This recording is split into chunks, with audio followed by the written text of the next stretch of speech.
Please turn with me in your Bibles one more time to Exodus chapter 20, and I will read in English verses 1 through 5. దయచేసి మీరందరూ నిర్గమకాండము 20వ అధ్యాయమును మొదటి 4 వచనములో నాతో చదవండి. Verses 1 to 5. 1 నుండి 5వ వచనం వరకు. And God spake all these words, saying, I am the Lord thy God, which have brought thee out of the land of Egypt, out of the house of bondage. Thou shalt have no other gods before me. Thou shalt not make unto thee any graven image, or any likeness of anything that is in heaven above, or that is in the earth beneath, or that is in the water under the earth.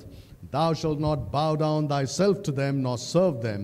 For I, the Lord thy God, am a jealous God, visiting the iniquity of the fathers upon the children, unto the third and fourth generation of them that hate me.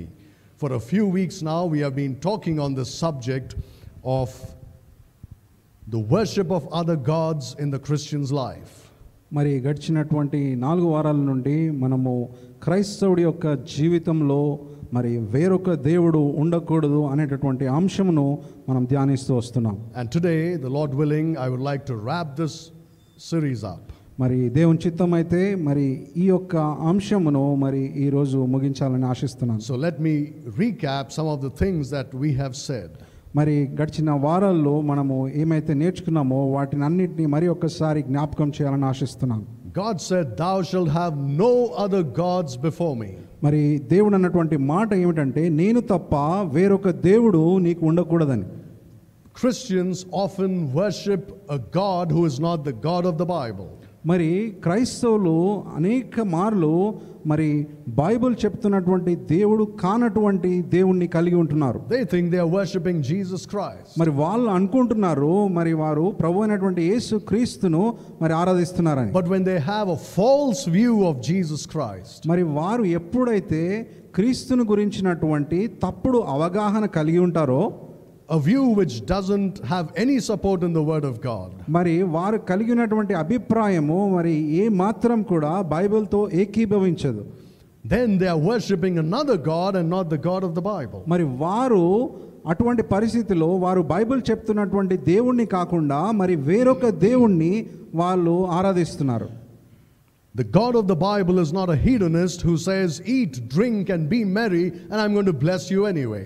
మరి బైబిల్లో చెప్పబడినటువంటి దేవుడు మరి మీరు తినండి, త్రాగండి, సంతోషించండి, మరి నేను మిమ్మల్ని నిత్యము మరి నేను మిమ్మల్ని ఆశీర్వదిస్తూ ఉంటాను అని చెప్పేటటువంటి దేవుడు కాదు. The God of the Bible is holy. మరి బైబిల్లో చెప్పబడినటువంటి దేవుడు పరిశుద్ధుడైనటువంటి దేవుడు.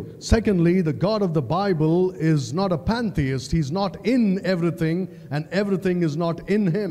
మరి బైబిల్లో చెప్పబడినటువంటి దేవుడు మరి అన్నిట్లో ఉన్నటువంటి వాడు కాదు, ప్రతి వస్తువులో ఉన్నటువంటి వాడు దేవుడు కాదు అని, మరి అన్నిట్లో నేనున్నాను, నాలో అన్నీ ఉన్నాయి అని అనేటటువంటి వాడు కాదు. He is separate from his creation. He created everything. మరి ఆయన సృష్టికి వెలుపల ఉన్నటువంటి వాడు, ఆయన సృష్టి మొత్తమును సృష్టించినటువంటి సృష్టికర్త అయి ఉన్నాడు. And you cannot get into him without being born again.